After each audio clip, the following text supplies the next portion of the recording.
Yeah, for sure. So, um, so let's just talk about a little bit of the history really quickly. Yeah. So for a long time in industry, we've understood that automations and efficiency make the business run better, but don't necessarily make people happier. And the best example from our past is probably IVR.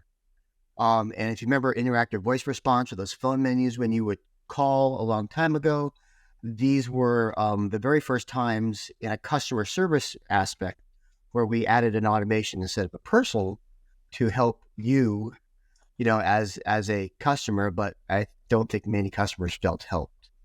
Mm. It really was a time where people felt like they were being shunted off and not respected. Press one for sales, two for blank. And I think one of the lessons we've learned there, and we continue to learn, is that when you replace a human with something technical, you've made it less human. Mm.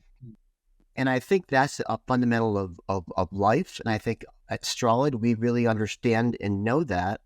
And I think that's where we're making the same mistake again, in that we're very focused in on maybe what the bottom line needs, but we're not focusing in on what the customers need.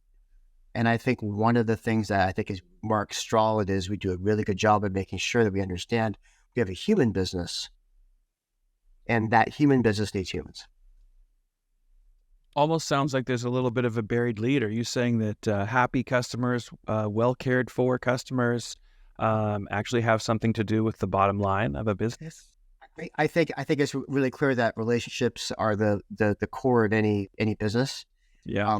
Between our customers and their customers. So yeah, Yeah. absolutely right. The more human it is, the more real it is. The more real it is, the relationship all the way through.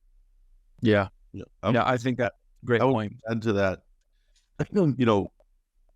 When I first got in the car business, there was no such thing as a CRM, for example, and we thought that this technology would change our lives, and it did help, right?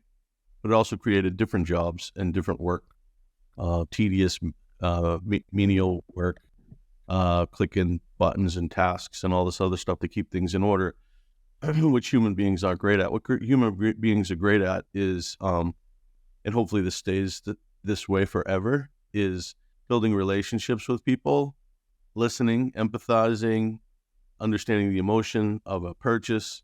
And that's all stuff, in my opinion, that a robot can't do. To Thomas's point, IVRs have been, we have special ways at Strolid of setting up IVRs for dealers because they don't work very well. And a lot of them decided one of our comments to dealers is the best way to handle this is have a receptionist, because she can understand that Joe is off today. And the system, someone has to actually go in and input that information into the system to know that Joe's not here today, and that customer's frantically looking for Joe, and a system keeps putting them into his voicemail. Things like that just disrupt and there's thousands of those types of examples. And with CRM, it's the old saying, shit in, shit out, right? I hate to use that word, but everyone uses that when they talk about CRM data. Because that CRM data is not clean. And so it's hard to get a read on exactly what's happening. And you rely on these KPIs to run your business. And if you're not running things consistently, then that data isn't really giving you a true picture of what it is that you're trying to manage. And so there's a lot of examples of that. And just one last thing, there's also a lot of examples of different tech that keeps getting dumped on dealers, and we're very empathetic with our dealers.